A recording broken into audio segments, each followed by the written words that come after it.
அனைவருக்கும் இனி காலை வணக்கத்தோடு இன்றைய சிறப்பு சிந்தனையாக இறைவனின் கருவி என்ற தலைப்பில் நாம் இன்னைக்கு சிந்திக்க இருக்கிறோம். முதல் கண் இறையருளும் குருவருளும் சூக்குமமாக நின்று நமக்கு நல்லொருள் புரியட்டும் என்ற வேண்டுதலோடு இந்த சிந்தனைக்கு செல்லலாம். இறைவனின் கருவி. நாம முதல்ல இந்த மறைப்பொருளை இதையெல்லாம் வாழும் மக்களில் விளங்கி கொண்ட மகான்கள் ஞானம் அப்படின்ற தத்துவத்தை கொடுத்ததுல பல வழிகளை கண்டுபிடிச்சதில் துவைதம், அத்வைதம், விசிஷ்டாத்வைதம் இந்த மாதிரியெல்லாம் சொல்கிறாங்க இல்லைங்களா. இப்போ துவைதம் அப்படின்னா என்ன அப்படின்னு பார்த்தீங்கன்னா, இரண்டு பொருளாக இருப்பது அப்படின்னு சொல்றாங்க. துவைதம் அதாவது நாம பார்க்கறது எல்லாமே இரண்டு நிலையில தான் இருக்கு. ஒன்று எல்லாமான மெய்ப்பொருள், உண்மை பொருள், அது ஒன்றுதான். இரண்டாவதாக இருக்கிறது காணக்கூடிய பிரபஞ்ச பொருட்கள் அனைத்துமே, எல்லாமே உயிரினங்கள், மலை, காடு, உலகம் எல்லாமே மறைப்பொருட்கள் எல்லாமே ரெண்டு. அப்ப துவைதம் அப்படின்னா இரண்டு பொருட்களாக இருக்கு அப்படின்னு அர்த்தம் இல்லைங்களா.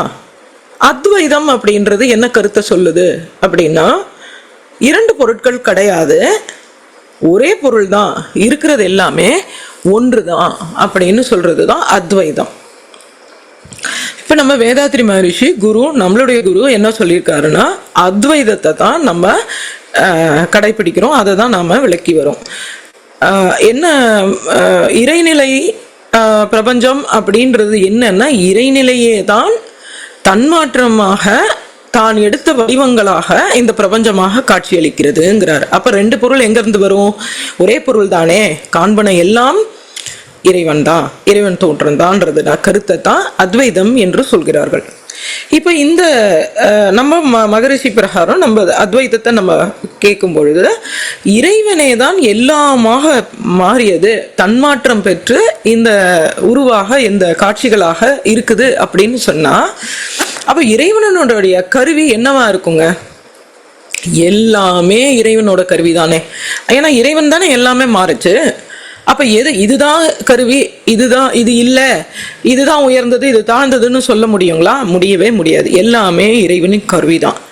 ஆனால் கருவியில வித்தியாசங்கள் இருக்கு இல்லையா.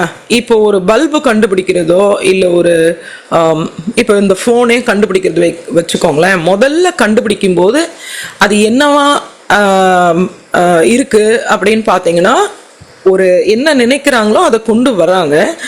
ஆனா அது பன்மடங்கா இப்போ நாம உபயோகிக்கிற போன் பாத்தீங்கன்னா அந்த காலத்துல பேசின மாதிரி இல்லை, இப்ப ரொம்ப ஒரு பன்மடங்கா அது பெருகி இருக்கு இல்லைங்களா. சொபிஸ்டிகேஷன் அடைந்த ஒரு கருவியாக இப்ப அதே போன் மாற்றம் பெற்று இருக்கிறது. அதே லைட்டு இப்போ பல விதங்களாக, பல்பை தான் அந்த காலத்துல கண்டுபிடிச்சாங்க, ஆனா நம்ம இப்போ டியூப் லைட்டு, நியான் லைட்டு, என்னென்னமோ இருக்கு, விதவிதமா கலர்களை கொடுக்குற லைட்டு என்னென்னவோ கண்டுபிடிச்சிட்டோம் இல்லைங்களா. அது மாதிரி இந்த இறைநிலை முதல்ல தன்மாற்றம் பெற்ற போது அது பஞ்சபூதங்களா மாறுது. அந்த பஞ்சபூதங்கள்ல இருந்து உயிரினம் தோன்றுது. அந்த உயிரினங்கள்ல கூட பல்வேறு வித்தியாசங்கள் என்ன இருக்குன்னா, அந்த அறிவின் நிலை வளர வளர வித்தியாசப்படுது. ஓரறிவு, ஈரறிவு, ரெண்டறிவு, மூணறிவு, நாலறிவு, ஐந்தறிவு, ஆறறிவு, பஞ்சபூதம் இருக்கிறதுனால அந்த பஞ்ச தன்மாற்றங்களை உணர்ந்து கொள்ள பஞ்ச அறிவு, 5 அறிவு வரைக்கும் வருது. ஆனா 6வது அறிவு அப்படின்றது மனித இனம் மட்டும்தான். இந்த உயிரினங்கள், இந்த உலகத்தில் தோன்றிய பிரபஞ்சத்தில் தோன்ற அத்தனையுமே இறைவன் என்றாலும், இந்த சொபிஸ்டிகேட்டட் கருவி எல்லாவற்றையும் அறிந்து கொள்ளக்கூடிய கருவி, 6வது அறிவை பெற்ற கருவின்னு சொன்னா அது மனிதனிடத்தில் தான் முழுமையாக வளர்ச்சி பெற்று இருக்குது. அதனாலதான் the crown of all creations, மனிதன் இனம் அப்படின்றது ஒரு சிறப்பான உயிரினம் எல்லா உயிரினத்தை காட்டிலும் ஆறாவது அறிவு அவனுடைய சிறப்பு அப்படின்னு சொல்றாங்க. வாலறிவன், அதாவது தன்னுடைய மூலத்தை உணர்ந்து கொள்ளக்கூடியவன், எல்லாவற்றையும் ஆய்ந்து சிந்தித்து தன்னையே உணர்ந்து கொள்ளக்கூடியவன், தன் மூலத்தை உணர்ந்து கொள்ளக்கூடியவன். எல்லா சிறப்பும் எங்க இருக்குன்னு சொன்னா மனிதங்கிட்ட மட்டும்தான் இருக்கு. இறைவனே தான் எல்லாமா மாறுச்சு. ஆனால் மனிதனிடத்தில் முழுமையான வளர்ச்சியை அடைந்து பரிணமிக்கிறது, அவ்வளவுதான். இப்போ மனிதன் ஒரு சிறந்த கருவி, இது நான் ஒத்துக்க மாட்டேன், இதுக்கு என்ன ஆதாரம் இருக்கு அப்படின்னு அம்மா எல்லாருமே சொல்லியிருக்காங்க. நம்ம எல்லாம் கேட்டுக்கிறோமே தவிர இது இருக்குமா அது இருக்குமான்னு கலக்கத்திலேயே இருக்கோமே தவிர உண்மையை நோக்கி அனைவரும் சிந்தித்து செயல்படுறது அரிது. அரிது மானிடராய் பிறத்தலே அரிது. ஆனா அந்த அரிதான பிறவியை கிடைச்சும் அந்த பிறவியோட பெருமை நம்ம தெரியாம கிடைச்சது. இப்போ கையில செல்போன் இருக்குது, அதை பத்தி உபயோகிக்க தெரியலன்னா இந்த மீட்டிங்ல எப்படி வந்து ஜாயின் பண்றது? அந்த அறிவு வேணும் இல்லைங்களா? மனிதனாக பிறந்து விட்டோமே தவிர அந்த அறிவு இல்லை. எல்லாமே இறைநிலை தான், எல்லாமே இறை கருவிதான் அப்படின்றதுக்கு நாம பாரதியாரும் பாடியிருக்காரு இல்லையா? ஒரு வரி என்ன பாடியிருக்கிறார்? நிற்பதுவே நடப்பதுவே பறப்பதுவே நீங்களெல்லாம் அற்ப மாயைகளோ, நானும் ஒரு கனவோ, நான் கூட ஒரு கனவு தானோ, இந்த ஆழ்ந்த பொருள் இல்லையா, நம்ம எல்லார்கிட்டையும் இந்த ஆழ்ந்த பொருள் இல்லையா அப்படின்னு கேட்குறாங்க. அப்போ இந்த கருத்தை இந்த வரி நமக்கு வலியுறுத்துது இல்லைங்களா? இறைவனோட கருவி எல்லாருமே தான் மனிதனாக பரிணமித்து முழுவதும் தான் அறிந்து கொள்ளக்கூடிய நிலையில வந்திருக்கு. சரி, இதுக்கு ப்ரூஃப் என்ன அப்படின்னு பார்த்தீங்கன்னா, நமக்குள்ள இருக்கிற ஒரு கருவி, மனித இனத்துக்குள்ள இருக்கிற ஒரு கருவி கருமையம் அப்படின்றத விளக்குறாங்க. அது என்னதுங்க கருமையம் அப்படின்னா? நமக்கு ஒரு உதாரணத்துக்கு ஃப்ளைட்ல பிளாக் பாக்ஸ்ன்னு ஒன்று சொல்லுவாங்க. எந்த விமானம் பறந்தாலும் அதோட டேக் ஆஃப் லேண்டிங் வரைக்கும் முழுவதுமே ரெக்கார்ட் ஆகிருக்கும். எதில்? பிளாக் பாக்ஸில். அந்த பிளாக் பாக்ஸை ஏதாவது பண்ண முடியுமான்னா அதை நெருப்பில் போட்டாலும் ஒன்றும் ஆகாது, தண்ணியில் போட்டாலும் கடலில் விழுந்தாலும் ஒன்றும் ஆகாது, அடித்து தவுத்தியாலும் அந்த பிளாக் பாக்ஸுக்கு அழிவே கிடையாது. சந்தர்ப்ப சூழல்ல அந்த விமானத்துக்கே ஏதாவது ஒரு விபத்து நடந்தாலும் தேடி முதல்ல அந்த பிளாக் பாக்ஸை தான் கண்டுபிடிப்பாங்க. எதுக்கு? என்ன நடந்ததுன்னு தெரிஞ்சுக்கிறதுக்காக. அதுல பதிவு செய்யப்பட்டிருக்குது இல்லையா? அந்த பதிவின் மூலமா என்ன நடந்துச்சு, எதனால இந்த விபத்து நடந்ததுன்னு கண்டுபிடிப்பாங்க. அந்த விமானம் சரியா அதனுடைய பயணத்தை முடிக்கல அப்படின்ற ஒரு நிலை ஏற்பட்டால் அதுக்கு கூட பாருங்க பேர் எவ்வளவு கரெக்டா வச்சிருக்காங்க, பிளாக் பாக்ஸ், கருப்பு. அதே போல பிளாக் பாக்ஸ் தான் நமக்குள்ள இருக்கிற இந்த கருமையம்.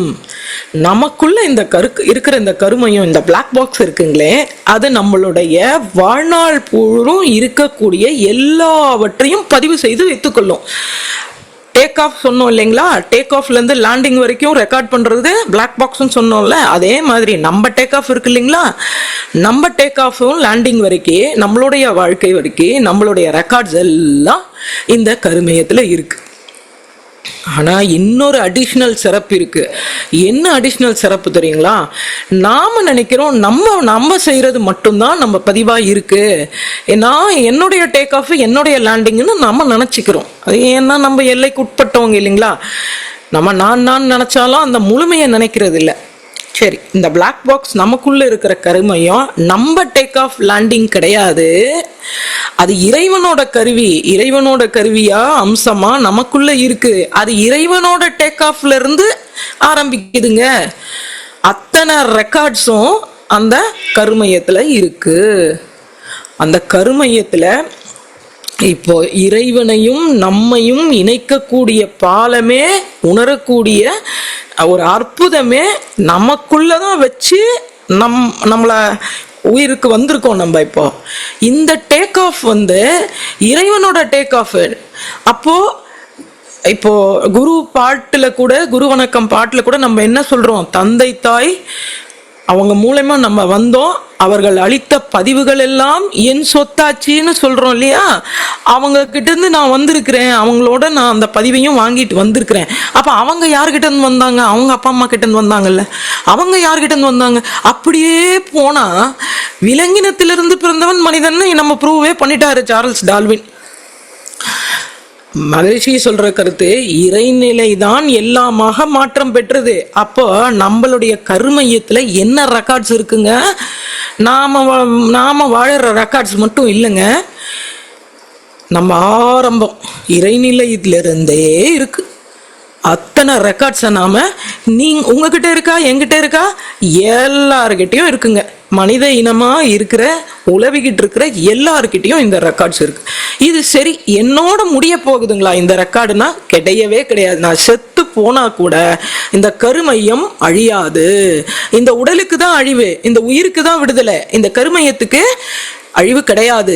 அதுல பதிவுகள் இருக்குன்னா அந்த பதிவுகள் தீர்ற வரைக்கும் அது பிறவி எடுத்துக்கிட்டே தான் இருக்கும்.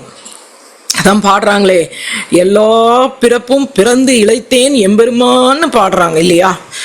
எத்தனை பிறவி எடுத்தாலும் இந்த கருமைய பதிவுகளை தீர்க்கிற வரைக்கும் பிறவி பிறவி பிறவி அறுபடாது தொடர்ந்து கொண்டே இருக்கும். அப்ப இந்த டேக் ஆஃப் லேண்டிங்கு நமக்கு மட்டுங்களா? கிடையவே கிடையாதுங்க. நாம ஒரு பகுதி இதுல, இந்த தொடர் கருமைய ஓட்டத்துல ஃப்ளைட்ல நாம ஒரு ஜேர்னி மட்டும்தான். அடுத்த கனெக்டிங் ஃப்ளைட்டு கிடைக்குமோ கிடைக்காதோ, எப்போ கிடைக்குமோ யாருக்கு தெரியும்? இதுக்கும் ஒரு உதாரணம் சொல்லட்டுங்களா? ஓஷோ நமக்கு எல்லாம் தெரிஞ்ச ஒரு ஞானி. சமீபத்துல சில ஆண்டுகள் முன்னாடி அவரும் வாழ்ந்தார். அவர் என்ன சொல்றாரு பாருங்க, எனக்கு பிறப்பும் இல்லை இறப்பும் இல்லை, நான் பிறக்கவும் இல்லை இறக்கவும் இல்லை, இந்த பூமிக்கு நான் விசிட் வந்தேன், உலகத்தை நான் விசிட், தமிழ் டக்குன்னு வரல, சரி ஓகே, நான் பிறக்கவும் இல்லை, எனக்கு பிறப்பும் இல்லை இறப்பும் இல்லை, இந்த பூமியில் இந்த பிறந்த தேதியில் நான் வந்தேன், இந்த தேதி வரைக்கும் இருந்தேன் இந்த உலகத்துலன்னு சொல்றாரு. அப்ப இந்த கூற்று நினைச்சு பாருங்க, கருமையம் அது தொடர்ச்சியா இருந்துட்டே இருக்கு. அது நம்மளோட நம்ம காலம் முடிந்தாலும், இந்த உடலுக்கான காலம் முடிந்தாலும் இந்த கருமையத்தோட காலம் முடியாது. அப்போ இந்த கருவி நமக்குள்ளேயே இருக்கிறது, கருவி விடாது கருப்புன்னு சொல்லுவாங்களே. இந்த பிறவி பெருங்கடல் துன்பம்னு நம்ம நினைக்கிறோம், பாடா படுத்துதே, கஷ்டமா இருக்கே, என்னால இந்த துன்ப கடல்ல நீந்த முடியலையேன்னு தவிக்கிறோம். வச்சு செய்யுதே, நம்மள கூட பிறந்தவங்களே நம்மளுக்கு வச்சு செய்யறாங்களே, நமக்கு வாக்கப்பட்டதா, நமக்கு பிறந்ததா, எல்லாம் வச்சு செய்வாங்க. வச்சு செய்யறது யாருங்க? யாரும் கூட பிறந்தவங்களோ வாக்கப்பட்டவங்களோ நமக்கு பிறந்தவங்களோ இருக்கிறவங்க கிடையாதுங்க. வச்சு செய்யறது நம்மளுடைய கருமையுங்க. சில வார்த்தைகள் பாருங்க, நச்சுன்னு எல்லாத்துக்குமே பொருந்தது பாத்தீங்களா? சத்தியத்தை சொன்னா எல்லாம் பொருந்தும். விடாது கருப்பு எது? நம்ம கருமையும். வச்சு செய்யும் எது? நம்ம கருமையும், நம்ம பதிவு. இதை போக்குறதுக்கும் இந்த பதிவுகளை நீக்கிறதுக்குதுமான இந்த பிறவியே, இந்த மனித பிறவியே, இதை தூய்மைப்படுத்திட்டோம்னு வைங்களேன், நாம ஈக்குவல் டு காடுங்க. பதிவு இல்லைன்னா இந்த கடவுளை இந்த பிறவிலேயே நம்ம உணரலாம். இந்த பதிவு இருந்துச்சுன்னா இந்த பதிவை தீர்க்கிற வரைக்கும் அனுபவிச்சே தீர்த்தாக்கணும், வேற வழியே இல்லை. அனுபவிச்சுதான் தீர்க்கணும். இந்த பதிவு இருக்கிறதுனாலதான் நானா கடவுள் என்னங்க சொல்றீங்க, என்ன போய் கடவுள்னு சொல்றீங்களே, என்னாலும் ஏத்துக்க முடியல. அந்த ஆராய்ச்சியை தான் திருவண்ணாமலையில ரமணர் ஆரம்பிச்சார். நான் யாருன்ற கேள்வியை கேட்டு பாருங்க, இந்த உடலா மனமா அறிவா உயிரா ஆராய்ச்சி செய்யுங்க, செய்து பாருங்க அப்படின்னு சொல்றாங்க. நாம எதுக்கும் தயார் இல்லை. ஏன்னா அதுக்கான சில பயிற்சிகள் எல்லாம் செய்யணுங்க இல்லைங்களா? உயிரினம்னு எழுந்துட்டாவே தூங்கி எழுந்திருக்கணுங்க. எழுந்துக்கணுமா அப்படின்றது கூட சில பேருக்கு கஷ்டமா இருக்கும். குளிக்கணுங்க, அப்படியா? தினம் குளிக்கணுங்களா? சாப்பிடணுங்க, அதுக்கு சமையல் பண்ணணும், உழைக்கணும், அதுக்கு சம்பாதிக்கணும். என்னங்க இவ்வளோ வேலை சொல்லிட்டு இருக்கிறீங்க?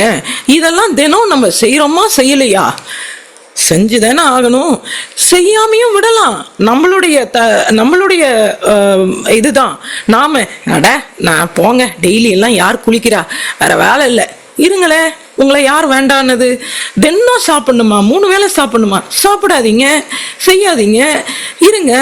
உங்களோட இஷ்டம்தான், நீங்க தான் உங்களுக்கு ராஜா. இருந்தா எப்படி இருப்பீங்க? நம்ம கிட்ட இருந்து தானா மொத்தவங்க எல்லாம் விலகிடுவாங்க. இந்த மனுஷன் எந்த ஜென்மத்துல குளிச்சானோ தெரியல. நம்ம பக்கத்துல கூட யாரும் வரமாட்டாங்க. நாம நமக்கும் உபயோகப்பட மாட்டோம், பிறருக்கும் உபயோகப்பட மாட்டோம். இப்படி வாழ்ந்தா எங்கிருந்து மறைபொருளான அந்த இறை பொருளான அத்தனைக்கும் காரணமான அந்த இறைவனை எப்படி காண்றதுங்க?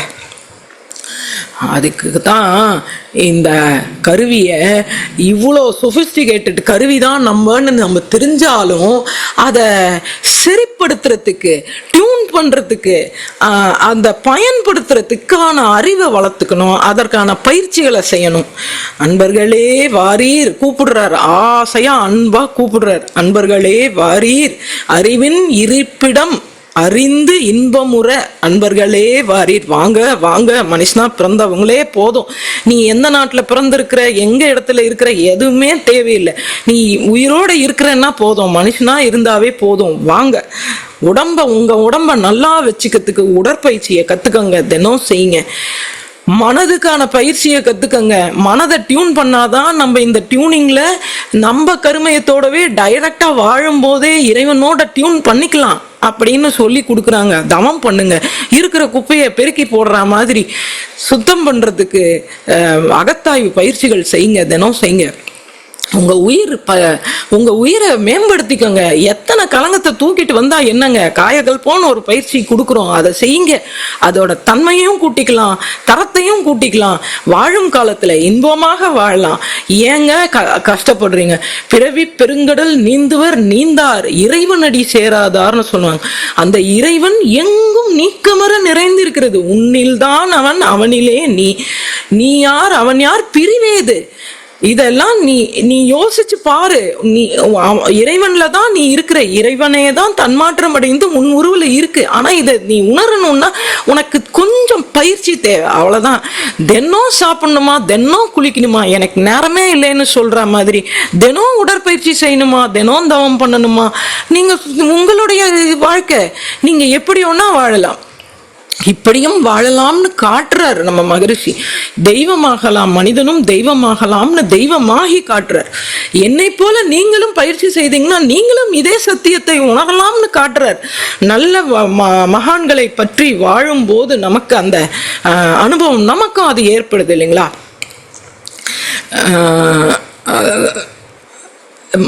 திருவள்ளுவர்லயும் சொல்லியிருக்காரு, அதான் பார்த்தோமே, பிறவிக்கு பெருக்கடல் நீந்துவர் நீந்தார், இறைவனடி சேராத. இறைவனை பற்றி கொண்டால் இருக்கிற இடத்துலயே நம்மளால பிடிச்சிக்க முடியும். அதை பிடிச்சிக்கிறதுக்கான வழி நம்ம சொல்றோம். இந்த பாட்டுலயும் என்ன சொல்றாங்க?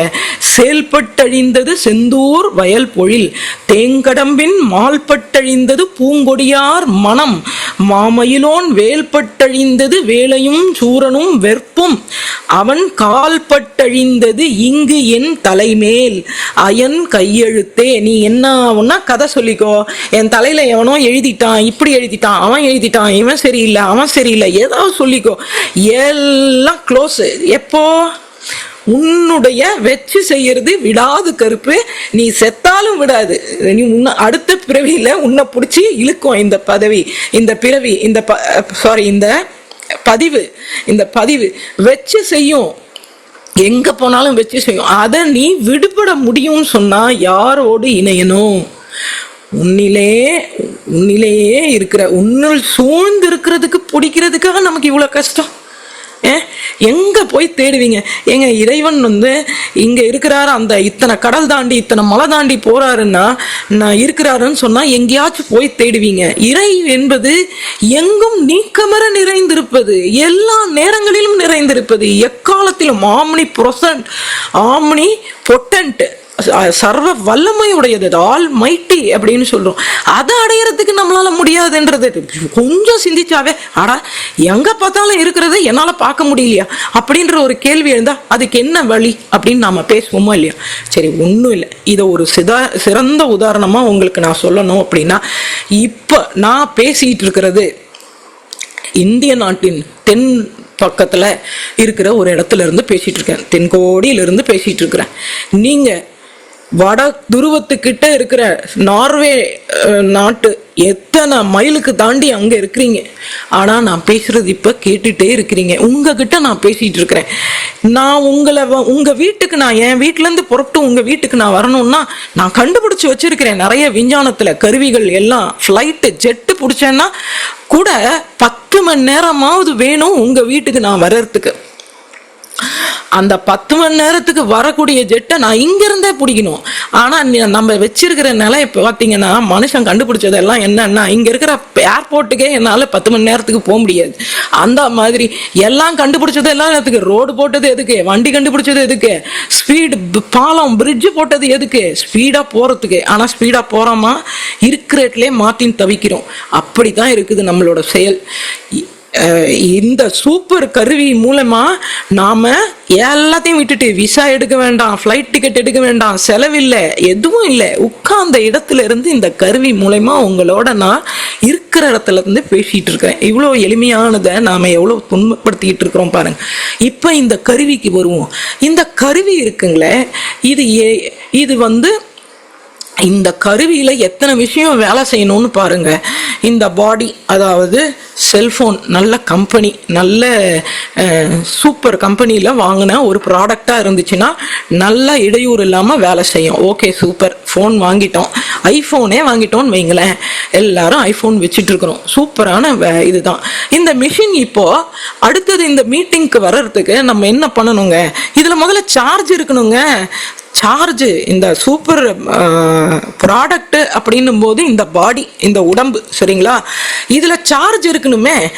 சார்ஜ் போட மறந்துட்டா நான் பேசுறது உங்களுக்கும் கேட்காது, நீங்க பேசுறது எனக்கும் கேட்காது. அப்ப சார்ஜ் இருக்கணும். அது நம்ம உயிர் சக்தி, நம்ம உடம்புல இருக்கிற உயிர் சக்தி.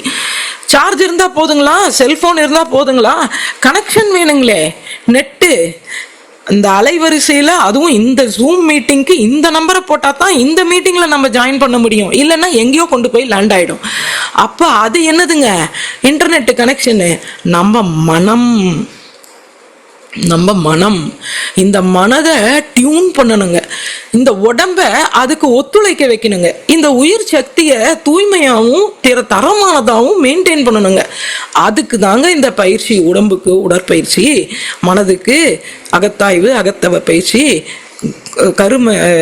உயிரை தூய்மைப்படுத்துறதுக்கு, மேன்மைப்படுத்துறதுக்கு, தரத்தை கூட்டுறதுக்கு காயகல்ப பயிற்சி. இதெல்லாம் செய்தா அப்ப இந்த மிஷின் நல்லா வேலை செய்யுங்களா? இந்த சூப்பர் ஐபோன் நமக்கு நாம நினைச்சவங்களோட நினைச்ச இடத்துல, உலகத்துல எந்த மூலையில இருந்தாலும் வீடியோ கால் போட்டு நேர்ல பார்த்து பேச முடியுங்க. நீங்க நல்லா இருக்கீங்களா? நான் நல்லா இருக்கிறேன். என்ன ஒரு ஆனந்தம், என்ன ஒரு சந்தோஷம்.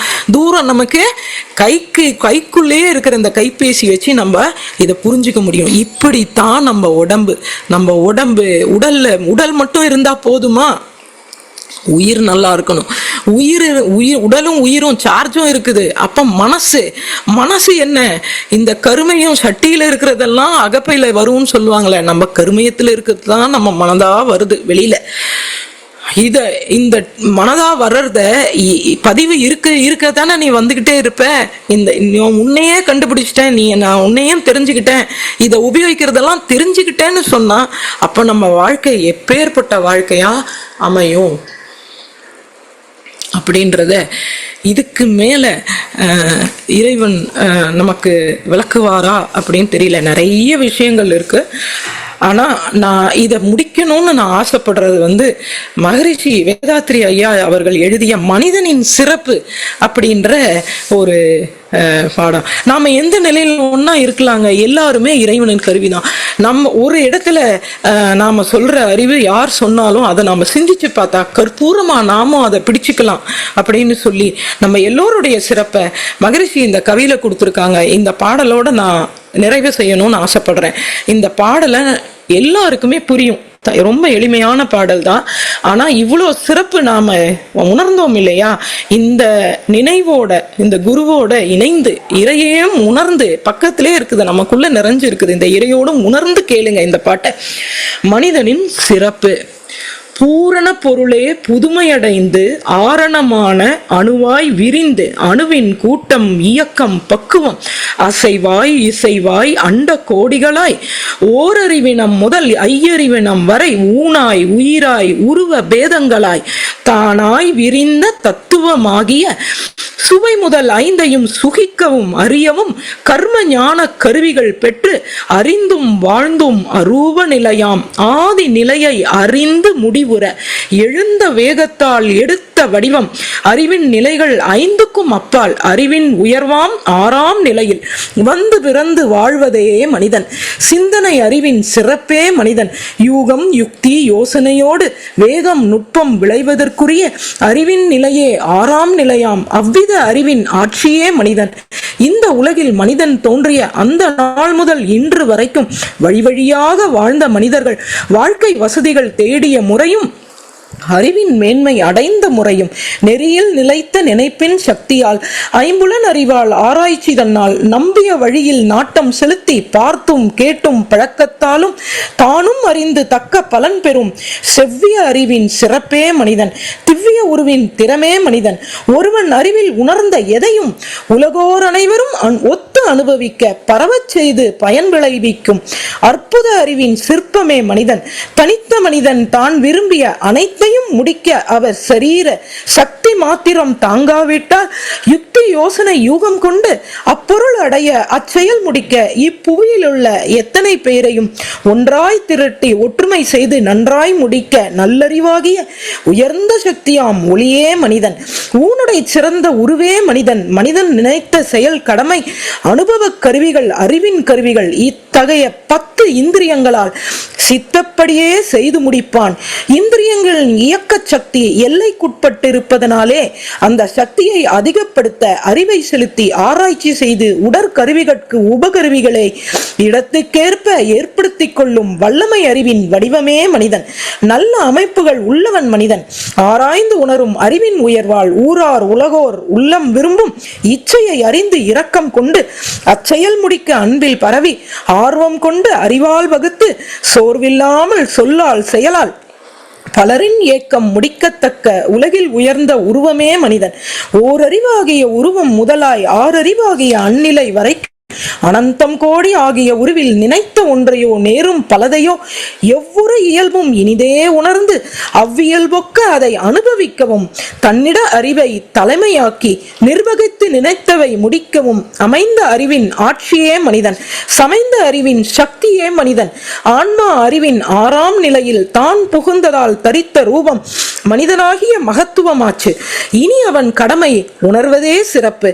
இரத்த சுவாச சுழலாய் இயங்கும் அத்தனை கோடி உயிரினம் யாவும் இன்பம் துன்பம் இரண்டின் உட்பட்டே என்றும் இருப்பது என் இவற்றிற்கு இருப்பிடம் எங்கே என்று ஆராய்ந்து விருப்பும் வெறுப்பும் எவரென கண்டு அறிவே இவையாய் தோன்றி இயங்கி அவை தாம் மாறிடும் தன்மையும் கண்டு அத்தகைய அறிவின் தத்துவம் அறிய அறிவை ஒன்றி அறிவில் நிறுத்தி அறிவையே அறிய ஆழ்ந்து ஆழ்ந்து பொறிபுலன் அடக்கி பொறுமை அடைந்து ஒன்றி ஒன்றி ஒருவனாய் நின்று உட்புறம் நோக்கி உணர்ந்து முடிவில் உருவமனைத்திலும் ஊடே நிறைந்த அருவநிலையும் அவ்வவுருவின் அமைப்பு சிறப்பு இயக்கமொப்ப அரூப இயக்க சிறப்பும் உணரும் பேரறிவாகிய பிம்பமே மனிதன்.